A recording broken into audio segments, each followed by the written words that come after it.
2020년 현대문학상 수상시집 유희경의 교양 있는 사람. 교양 있는 사람. 교양 있는 사람은 녹화하며 묻는다. 똑똑 계십니까? 교양 있는 사람이여. 기다렸습니다. 하지만 여기에는 문이 없군요. 당신을 위해 던져버렸으니까요. 그것은 아래로 떨어지고 말았습니다. 그는 반듯하게 접힌 손수건을 꺼내 자신의 선한 이마를 훔친다. 경치가 훌륭하군요. 여기까지 올라오는 동안 정말 많은 생각을 했답니다. 이 교양 있는 사람, 교양 있는 사람이라고 하면 어떤 사람을 교양 있는 사람이라고 할까요? 교양 있는 사람이란 것은 상식과 그냥 살아가는 데 있어서 소양을 갖추고 상대를 존중할 수 있고 어떤 문화적인 에티켓 그런 게 이제 배인 사람을 교양 있는 사람이라고 하겠죠. 예. 그러면 그 교양 있게끔 사회를 생활한다. 그런 사람이 세상을 살아가는데 어떤 성취를 할 수 있을까요? 그 교양 다 지키다가? 좀 어떤 일을 하려면은 앞장도 서고 좀 나서서 설치기도 하고 왜 그래야 뭐가 되잖아요. 사람들한테 예. 욕도 얻어듣고 돌을 맞아야 뭐가 역사가 이루어지는 거지. 사람들 다 배려하고 존중하고 하다가 날 새죠.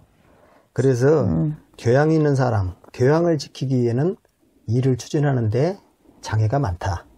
욕도 얻어먹을 줄 알고 욕을 얻어먹은 것을 각오를 하고 자기 일을 해나가는 것이 중요하다. 그러면 전문가가 그 극장 가기 위해서는 많은 욕을 얻어먹을 수밖에 없어요.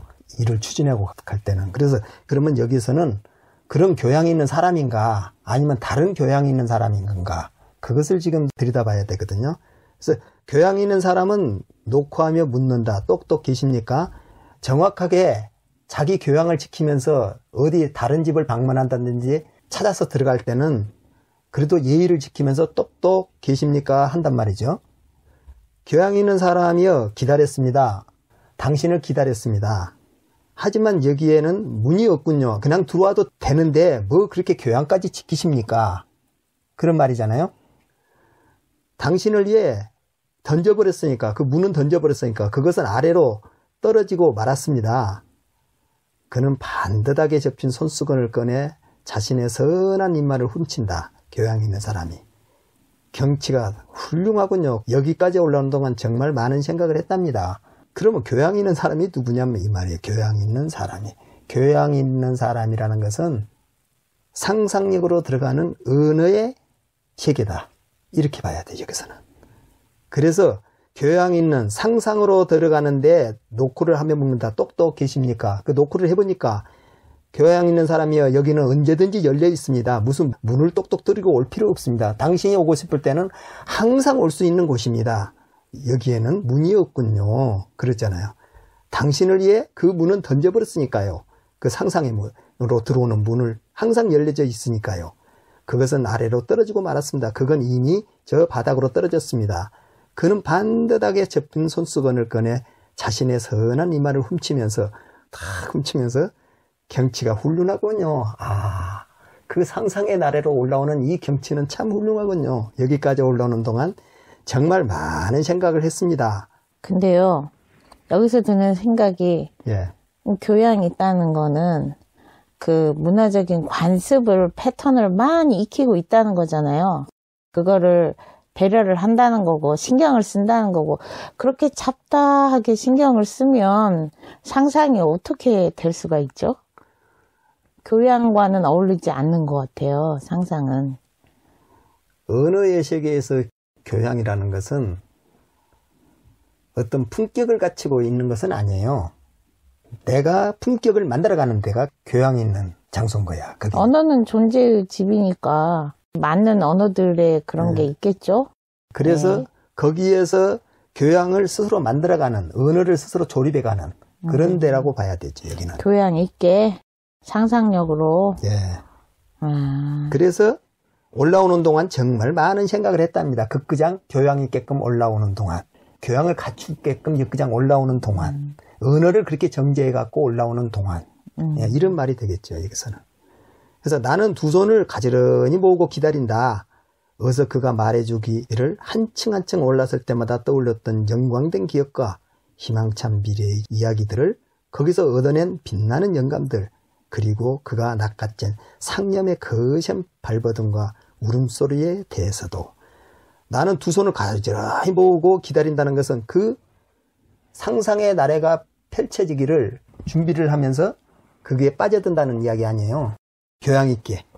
왜? 조금만 교양이 무너지고 상념이 다른 데로 빠져버리면은 그것이 헛된 것이 되니까 거기가 떠오르게끔 차분하게 자기의 시간과 자기의 시적 언어를 구상하기 위해서 그 속으로 교양 있게끔 접근을 해 간다는 뜻이잖아요.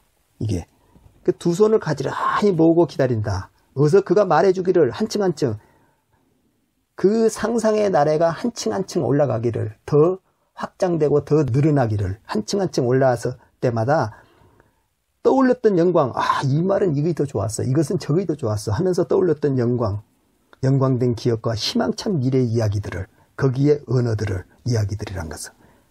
그래서 거기서 얻어낸 빛나는 영감, 아주 막 번쩍번쩍 오는 그 시적 영감들, 그리고 그가 낚아챈 상념의 거센 발, 거기에서 낚아채갖고 그 발버둥 치면서 아니라고 했었고 서로 빠져나간 언어들, 그러면서 거센 발버둥을 치면서 안 올라오려고 그러잖아요. 그것이 막 그걸 채려고 하니까. 그래서 울음소리에 대해서도 어떻다는 거예요. 그가 말해주기를 한층 한층 올랐을 때마다 두 손을 가지런히 모으고 기다리고 있었다는 것이잖아요. 그 상상이 떠오르기를. 몹시 피곤하군요. 그는 졸린 눈으로 나를 본다. 오랜 상념과 오랜 그게 피곤하군요. 상상에게. 그는 졸린 눈으로 나를 본다. 나는 그에게 의자를 가져다 주고, 의자를 가져다 줬다는 것은 좀 피곤하니까 쉬라는 뜻도 되지만은 그 사람이 더 깊은 잠에 빠져들어가고 더 차분하게 앉아서 생각할 수 있는, 글을 쓸 수 있는 자리를 준다, 이 말이 된단 말이에요. 네. 예. 그러면 교양이 있는 사람은 자리에 앉아 깊은 잠에 빠지는 것이다, 깊은 상상력에 빠지는 것이다, 이런 말이죠. 이런 일은 매번 반복되지만 나는 두 손을 가지런히 모은 채 믿어 의심치 않는다. 그 상상력과 시적 언어가 떠오르는 것을 믿어 의심치 않는다. 이 교양이 있게끔 자기가 상상을 챙겨가는 그 자리는, 그는 내가 기다리는 교양이 있는 사람이고 언젠가 내가 기다리는 말을 해주리라는 사실을, 그 교양 있게끔 시적 언어가 떠오르기를 기다리는 사람이고, 시적 언어와 거기에서 떠오르는 것은 나에게 말을 해준다 이거죠. 그것이 떠올라서 시로 써지게끔 말을 해준다. 이 번개처럼 나한테 온다. 직관처럼 스쳐가면서 이 시를 쓰게끔 나한테 오는 그 시간이더라, 그것은. 그래서 이 시를 쓰는 과정과 그것을 이 교양이 있는 사람이라고 이렇게 본 것 같아요. 그래서 아까 그 뒤에 있잖아요. 네. 뒤에 그 오래된 기억을 먼저 본 거예요. 아니, 근데 저는 이 교양 있는 사람이 약간 시크하게 생각이 돼가지고 저만의 생각인지 모르겠는데 근데 끝에를 보니까 내가 기다리는 말을 해주리라는 사실을 이렇게 끝났거든요. 그래서 교양을 찾아가야 되고 이렇게 존중해줘야 되는 그런 입장으로서 긍정적인 말로서 쓴 것 같다라는 생각이. 두 손을 가지런히 모은다는 말이 또 두 번 나와요. 그 다음에 빛나는 영감, 막 영광된 기억, 거센 발버둥, 울음소리, 그리고 나서 깊은 잠에 빠진대요.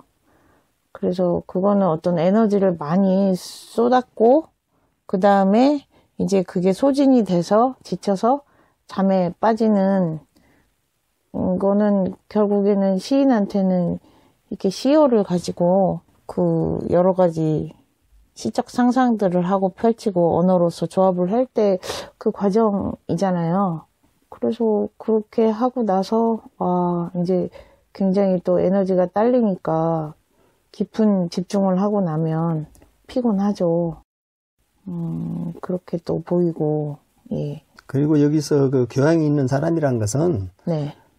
우리가 상상력으로 빠져들어가는 그것은 밤에 호롱불 같은 거란 말이에요. 밤에 그 호롱불 같은 조그마한 불빛 하나에 있는 상상력을 붙들고 가야 되는데, 그 호롱불이라는 거 바람이 살짝만 불어도 탁 꺼져버리잖아. 이 교양 있게끔 정성껏 갖고 가야 된단 말이에요. 그 상상력이란 것을. 안 그러면 순식간에 깨져버리니까. 근데 요즘 느낌은 교양 있다 하는 말이 약간 부정적으로 또 쓰이거든요. 그것은 흔히. 현대 산업사회에서의 그 부정적인 말이고, 예. 그 시인이 쓰는 말에 한해서는 그 부정적이라기보다는 조심스럽게 다뤄야 된다. 그렇게 내 몸가짐과 마음을 아주 조심스럽고 그 상상의 불꽃을 일으키기 위해서 교양 있고 아주 정성을 다해야 된다 하는 뜻에서의 교양 있는 사람이죠. 여기서는. 보통 이렇게 어떤 내적인 심리나 정신에 그런 질을 추구한다기보다 외적인 무늬나 형식을 많이 추징하는 경우, 그냥 드라마나 영화나 이런 데서 교양을 찾고 그런 사람들이 흔히 그렇게 약간 부정적으로 봤는데, 이 시에서 말하는 교양은 굉장히 시인이 바라보는 시적 언어의 그 질을 높여가는 그런 의미로서의 교양. 상상을 만들어 가기 위해서 네. 정성을 쏟고 있는 모습. 그러니까요. 그것이 그 상상에 조그만 호롱불 같은 것이 꺼지지 않게끔 그 정성을 다해서 교양 있게끔 행동하는 거. 그것을 교양 있는 사람이라고 합니다. 그러니까요. 마치 도공이 이 도자기 흙을 빚어낼 때 굉장히 집중하잖아요. 예, 그런 똑같은 거예요. 그런 균형을 안배를 하면서. 예. 예, 그런 뜻에서의 교양 있는 사람이라고 봐야지, 여기서는. 그러네요.